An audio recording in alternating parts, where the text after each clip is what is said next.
নাও ঠাম্মা, তুমি এবার দাঁড়াও দেখি এটার ওপর। এ মাসের ওজনটা একবার চেক করে নি। বলি এটা কি না করলেই নয়? করলেও তো কোনো সমস্যা নেই মা, দেখোই না, বডি ওয়েট মেনটেন করে চললে ভালো।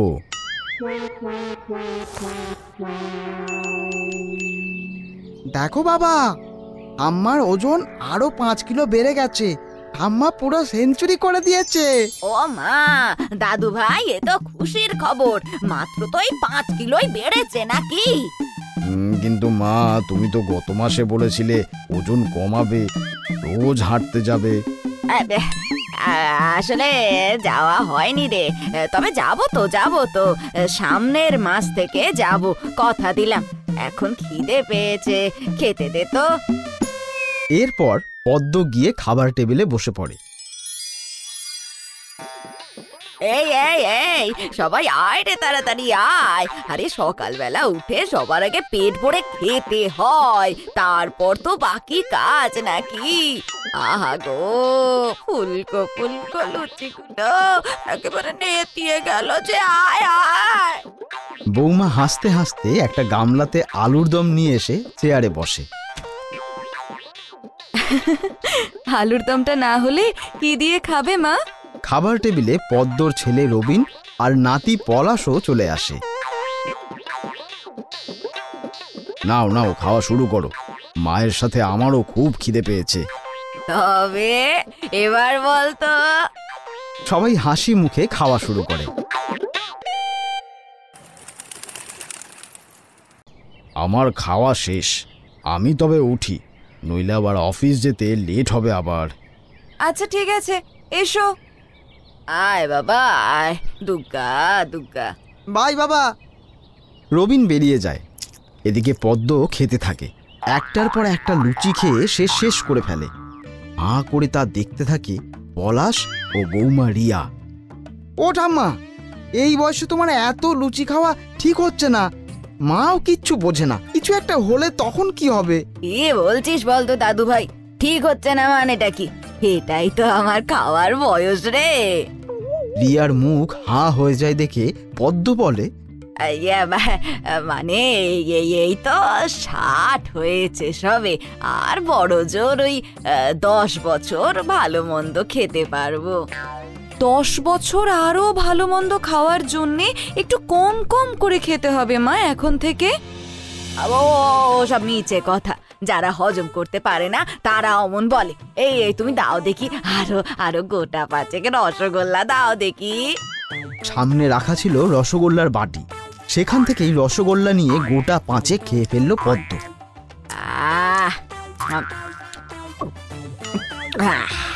এবার শান্তি। আমি তবে উঠি বৌমা, তুমি টুকটুক করে কাজগুলো একটু সেরে নাও দেখি। আমি যাই, গিয়ে উঠোনে আচারগুলো রোদে দিয়ে এসে সবজি কেটে দিচ্ছি। পদ্ম বেরিয়ে যায়। পলাশ তার মাকে বলে, মা, এই বয়সে ঠাকুমার এমন খাওয়া দাওয়া কিন্তু শরীরের পক্ষে একদম ঠিক না। এভাবেই খেতে থাকলে কিন্তু শরীর খারাপ করবে। কি বলি বল দেখি তোর ঠাকুমাকে? খেতে এত ভালোবাসে যে সেভাবে বারণও করতে পারছি না। আজকেই তো প্রায় জোর করে লুচি করতে বললো আমাকে। যা রে যা।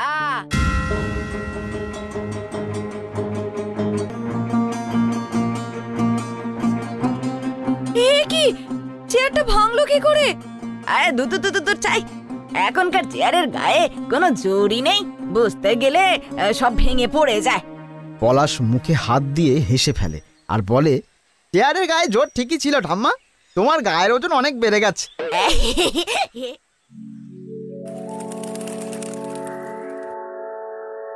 আহা, গরম গরম ভাত, সাথে পাঁঠার মাংস, করবো একেবারে চেটে পুটে সাপ। নিশ্চয়ই চেটেপুটে খাবে মা, কিন্তু তার আগে আমার শর্তটা মনে আছে তো? আগামী 3 মাস তোমাকে ডাক্তারের দেওয়া চার্ট মতো খাবার খেতে হবে। হ্যাঁ মা, তোমার এই বয়সে এত বাড়ন্ত ওজন কিন্তু আমাদের সবাইকে চাপে ফেলে দিচ্ছে। তুমি তো বাড়াবাড়ি না হওয়া পর্যন্ত ডাক্তারের কাছে যাবে না, তাই তোমার ছেলে তার বন্ধু ডাক্তার বিশ্বাসের কাছ থেকে এই খাওয়ার রুটিনটা এনেছে। বিশ্বাস করলো আমার সর্বনাশ। বাবু, ঠাম্মাকে পড়ে শোনাতো খাওয়ার রুটিনটা। হ্যাঁ শোনো ঠাম্মা, কাল সকাল থেকে চলবে। সকালে 1 বাটি মুড়ি, সঙ্গে একটা শশা। দুপুর 12টায় 1 বাটি ভাত, মুসুর ডাল, সঙ্গে একদম কম মশলা দিয়ে মাছের ঝোল। হ্যাঁ, বিকালে 2টো ফল নয়তো সবজির স্যুপ। রাতে 2টো রুটি, সবজি আর গরম দুধ 1 গ্লাস। ব্যাস। বলে কি?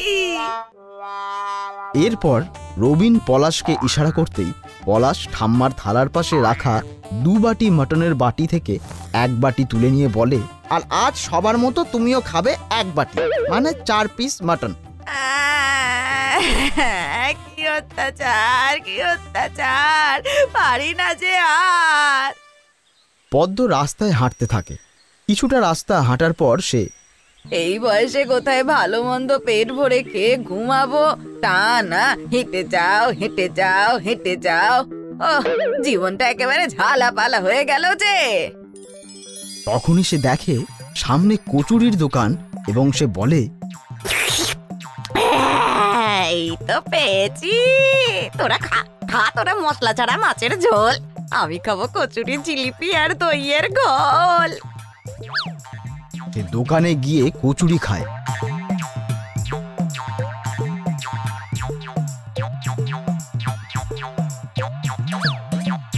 পাশের দোকান থেকে ঘোল খায়।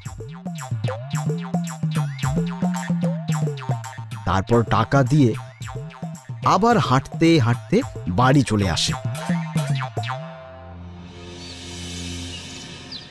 রিয়া পদ্মর ঘরে চা নিয়ে যায়। এই নাও মা, তুমি বলেছিলে একটু চা খাবে, তোমার চা আর বিস্কিট।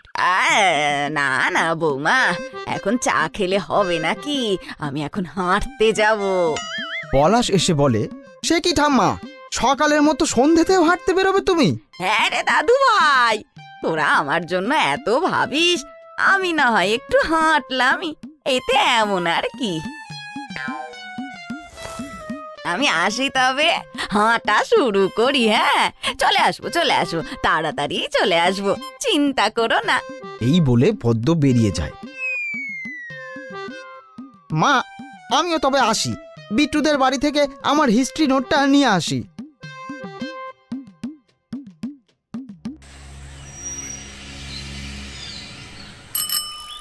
আধা ঘন্টা পরে পলাশ সাইকেল চালিয়ে রাস্তা দিয়ে ফেরার সময় হঠাৎ দূর থেকে দেখে ঠাম্মা এগরোলের দোকানের সামনে দাঁড়িয়ে এগরোল খাচ্ছে।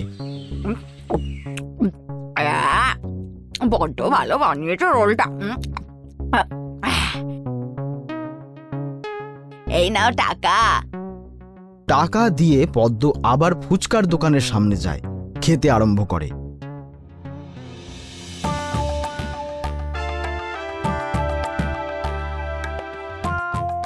মাসিমা, 40 টাকার হয়ে গেছে কিন্তু। হাফ সেঞ্চুরি করেই দাও। এ দিচ্ছি, তবে বয়স বুঝে যাওয়াই ভালো।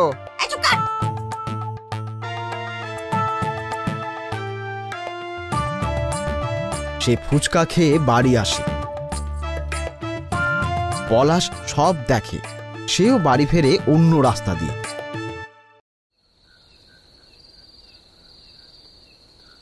বৌমা, আমাকে ওই 2টো রুটি দাও। আসলে কি বলতো, আমি ঠিক করেছি ডাক্তারের সব নিয়ম মেনে চলবো। পলাশ চুপ করে বসে থাকে।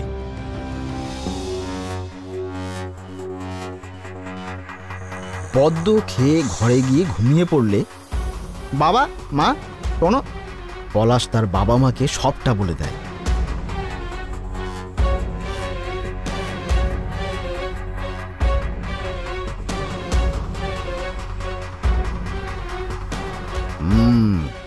বুঝেছি, এইভাবে ঠিক হবে না, ডক্টর তো দেখাতেই হবে।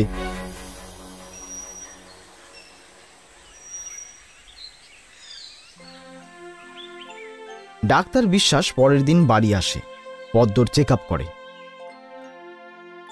বলি, এসবের কি দরকার ছিল? ও মাসিমা, অনেক কিছুরই তো দরকার থাকে না জীবনে, তাও তো আমাদের সাথেই থাকে।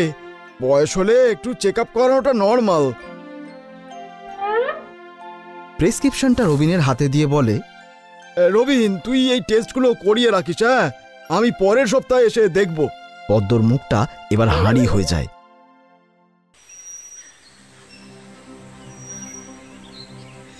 ঘরের মধ্যে সবাই চুপচাপ বসে আছে। রিপোর্ট পড়ে ডাক্তার বিশ্বাস বলেন, মাসিমা কার্ডিওভাস্কুলার রোগে আক্রান্ত। কি স্কুটে না কুলার? কার্ডিওভাস্কুলার মাসিমা, অতিরিক্ত তেলে ভাজা খাবার আর মোটা হয়ে গেলে মানুষের এই রোগ হয়। আর আরও নানান সমস্যা হয়েছে আপনার, যার ফলে আপনার আয়ু বড়জোর 2 মাস। বলো কি? সবার মুখ থমথমে। পরের দিন সকালে রিয়া এক থালা লুচি আর 1 বাটি আলুর দম এনে পদ্মর কাছে দেয়। নাও মা, তোমার পছন্দের খাবার বানিয়েছি, খেয়ে নাও।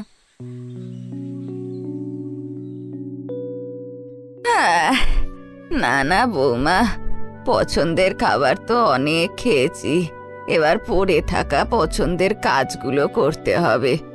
2 মাস মাত্র হাতে সময়, আমি যাই মন দিয়ে একটু ভগবানের পুজো করি।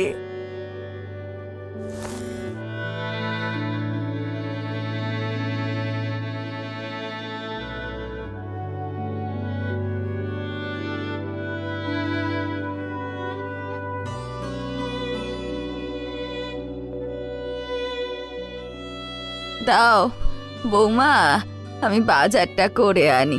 সারাদিন তোমাকে শুধু ফরমাসি করে গেলাম, একটু নিজের হাতে তোমাদের আজ রান্না করে খাওয়াই। পদ্ম রিয়ার হাত থেকে বাজার করার ব্যাগ নিয়ে বাজার করতে বেরিয়ে যায়। যা অবাক হয়ে দেখে বাড়ির বাকিরা। বাজার থেকে ফিরে এসে পদ্ম নিজের ঘরে বসে আছে। খাওয়ার পিছনে টাকাও খরচ হলো, আবার এখন জীবনটাও খরচ হতে চলেছে। আর সময় নষ্ট করলে চলবে না। এরপর পদ্মর চিন্তাধারা বদলিয়ে যায় অনেকখানি। আগের মতো তার আর খাবারে মন নেই। এখন সে অনেক কাজ করে, খেয়ে ঘুমিয়ে আর সময় নষ্ট করে না। 1 মাস বাদে, ও ঠাম্মা, এই দেখো ফুচকাওয়ালা যাচ্ছে, দাঁড়াতে বলি, হবে তো? এই না না না না না দাদু ভাই, না, এখনই উপন্যাসটা পুরো শেষ করা বাকি আছে। আর তো মাত্র 1 মাস হাতে আছে। বিভূতিভূষণ বন্দ্যোপাধ্যায় আমার বড় পছন্দের লেখক। কিছু পড়া বাকি, আর কবে পড়বো বল?